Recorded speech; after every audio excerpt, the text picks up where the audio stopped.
শিলচৰত ধুবুৰীৰ এজন শিক্ষকক পৰিকল্পিতভাৱে হত্যা কৰাৰ অভিযোগ পৰিয়ালৰ। বিদ্যালয়ৰ দুৰ্নীতি অনিয়মৰ লগতে শিক্ষা ব্যৱস্থাৰ কলা অধ্যায় উন্মোচন কৰি দিয়াই যেন কাল হল শিক্ষকগৰাকীৰ বাবে।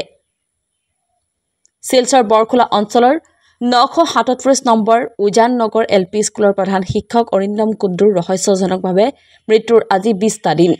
আজিও অন্ধকাৰত শিক্ষকগৰাকীৰ মৃত্যুৰ ৰহস্য। শোকস্তব্ধ ধুবুৰীৰ শিক্ষক পৰিয়াল। ন্যায় বিচাৰি মুখ্যমন্ত্ৰী আৰু অসম আৰক্ষীলৈ কাটৰ অনুৰোধ শিক্ষক পৰিয়ালৰ। শুক্ৰবাৰে নিশা 8 বজাত সংবাদ মাধ্যমৰ আগত পৰিয়ালৰ লোকে জনোৱা অনুসৰি ধুবুৰী চহৰৰ IG ৰোডৰ বাসিন্দা অশোক কুমাৰ কুণ্ডুৰ একমাত্ৰ পুত্ৰ অৰিন্দম কুণ্ডু 2023 চনত শিক্ষকৰ চাকৰি লাভ কৰিছিল।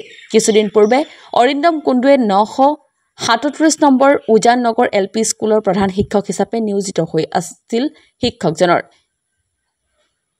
তেনে সময়তে ধুবুৰীৰ বিলাসীপাৰালৈ বদলি হৈছিল শিক্ষকজন। কিন্তু যোৱা 17 ছেপ্টেম্বৰত NOCৰ বাবে 937 নম্বৰ উজান নগৰ LP স্কুলত উপস্থিত হৈ বিদ্যালয়খনত চলি থকা ব্যাপক দুৰ্নীতি অনিয়ম আৰু একাংশ শিক্ষকৰ গুণ্ডাৰাজৰ বিষয়ে ফেচবুক লাইভত গুৰুতৰ অভিযোগ উত্থাপন কৰিছিল।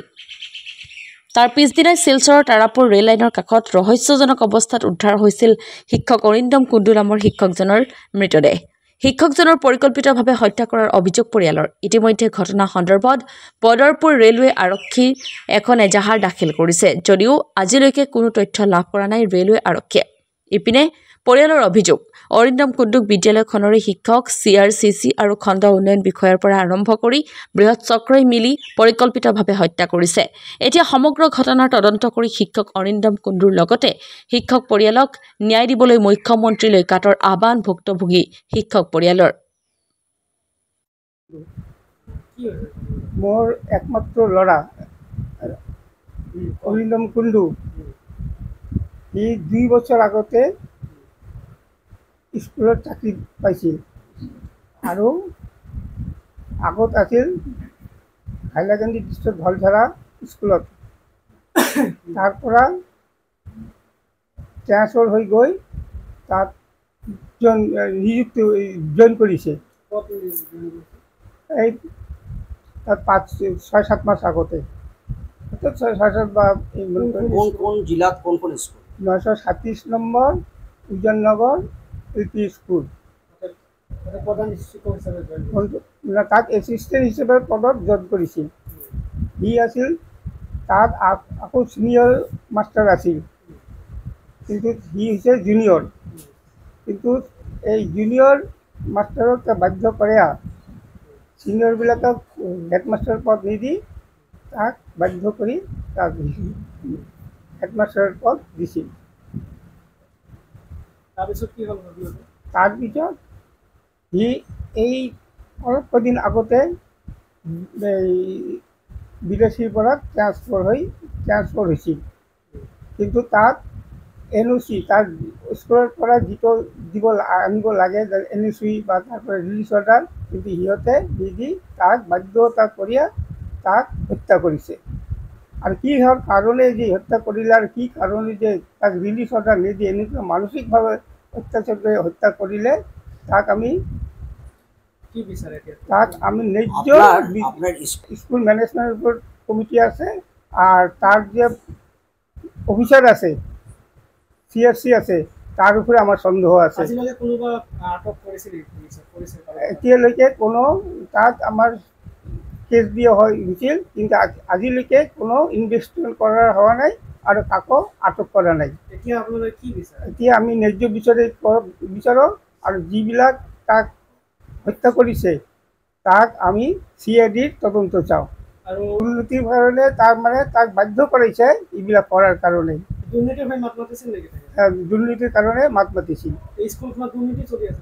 দুৰ্নীতি চলি আছিল মানে তাক কিভাৱে যে কেনেকৈ হত্যা কৰিলে। দুৰ্নীতি যদি নাথাকে তেনেহ'লে তাক কেনেকৈ হত্যা কৰিলে? তাক হত্যা কৰিছে, দুৰ্নীতি পৰিকল্পিতভাৱে হত্যা কৰিছে। আৰু আমি ইয়াৰ ন্যায্য তদন্ত চাওঁ আৰু আমাৰ CIDৰ আওতাত ল'ব লাগে। আমাৰ এইটোৱে আমাৰ কামনা। নমস্কাৰ, মই শিমুল চৰকাৰ ধুবুৰী ছ'চিয়েল ৱাৰ্কাৰ। আৰু কথা হ'ল কি আমি গম পাইছোঁ যে আমাৰ ধুবুৰীৰ ল'ৰা অৰিন্দম কুণ্ডু আমাৰ 14 নম্বৰৰ বাসিন্দা। সিহঁত 2 বছৰ আগতে 2023 তেখেতৰ চাকৰি হৈছিল ট্ৰেডত আৰু 937 নং উজান নগৰ LP হাই স্কুলৰ মানে LP স্কুলৰ মানে প্ৰধান শিক্ষক আছিল। তাৰপিছত কোন জিলা কোন জিলা আমাৰ আণ্ডাৰ শিলচৰ আছিল, আণ্ডাৰ শিলচৰ কাছাৰ। আৰু তাৰপিছত আমি গম পাইছোঁ এদিনা যে 2025 18 ছেপ্টেম্বৰত মানে 17 ছেপ্টেম্বৰ এটা ভিডিঅ' কৰিছিলে সি ডাইৰেক্ট তাৰ ভিডিঅ' কৰি সমস্ত নিহত মানে এই যে দুৰ্নীতি হৈ আছিলে 937 নং উজান নগৰ LP স্কুলত যে দুৰ্নীতি হৈছিলে সেই দুৰ্নীতিবিলাকক সি মানে ভিডিঅ'ত মানে কথা পাতিছিলে বুধবাৰ দিনা। নেক্সট দিনা 18 তাৰিখ তেখেতৰ ডেড বডি আমাৰ শিলচৰ ৰেলৱে ষ্টেচনত ৰেলৰ লাইনত পোৱা গৈছে। মই সন্দেহ কৰি আছোঁ এইটো আত্মহত্যা নহয়, এইটো মাৰ্ডাৰ কৰা হৈছে। আৰু যিখিনি মাৰ্ডাৰ কৰিছে এইবিলাক আমাৰ 4টা নাম আছে তাতে আমাৰ মোবাইলত, আৰু আমাৰ সন্দেহ আছে ইহঁতৰ মাৰ্ডাৰ কৰিছে 4জন 5জন ইয়াতে টিচাৰ আছিলে আৰু সন্দেহ আছে মোৰ ইহঁতৰ মাৰ্ডাৰ কৰিছে তাক। যেহেতু সব ভাইৰাল হৈ গৈছিলে দুৰ্নীতিবিলাক স্কুল যে দুৰ্নীতি হৈছিলে এইবিলাক মানে ভাইৰাল কৰাৰ কাৰণে বুধবাৰ এই কাৰণে তাক মাৰ্ডাৰ কৰি আছে। মোৰ কথা হ'ল কি যে মই মুখ্যমন্ত্ৰী মহোদয়ক আৰু আমি এডুকেশ্যন মিনিষ্টাৰ পেগুক মহোদয়ক মই অনুৰোধ কৰিছোঁ আৰু কাছাৰ শিলচৰৰ আমি SPক অনুৰোধ কৰিছোঁ, OCক অনুৰোধ কৰিছোঁ যে এইটো উচিত তদন্ত হ'ব লাগে আৰু CID ইনভেষ্টিগেশ্যন হ'ব লাগে। কিন্তু যেটো উচিত তদন্ত যেটো শুনিছোঁ মই শিলচৰ OCৰ পৰা এইটো তদন্ত একচুৱেলি তদন্ত নহয়, এইটো ভাল কৰি তদন্ত কৰিব লাগে, তেখেতে ভাল কৰি তদন্ত নহয়, মোৰ ডাউট হৈ আছে। এইকাৰণে আমি অসম চৰকাৰক CMক আৰু আমি এডুকেশ্যন মিনিষ্টাৰক মই অনুৰোধ কৰিছোঁ, SPক মই অনুৰোধ কৰিছোঁ শিলচৰত যে এইটো ভালভাৱে মানে CID ইনভেষ্টিগেশ্যন কৰিব লাগে আৰু উচিত তদন্ত কৰিব লাগে আৰু দোষীক শাস্তি কৰাতে কৰি ইয়াতে গ্ৰেপ্তাৰ কৰি ইয়াতে জেল হেফাজত খাব লাগে। এইটো মোৰ দাবী। আৰু আমি ধুবুৰী ৰাইজক ৰাজনৈতিক দলক আমি সবক আমি আহ্বান কৰি আছোঁ যে এই ল'ৰা অৰিন্দম কুণ্ডু যে আমাৰ ধুবুৰীৰ ল'ৰা এয়া যে মাৰ্ডাৰ হৈ গৈছে ইয়াত আমি জ্ঞাত কৰি আছোঁ সমাজক, ধুবুৰী সমাজক অৰাজনৈতিক সকলে যেন আগবাঢ়ি আহে আৰু এইটোৰ যাতে প্ৰতিবাদ কৰে। ধন্যবাদ।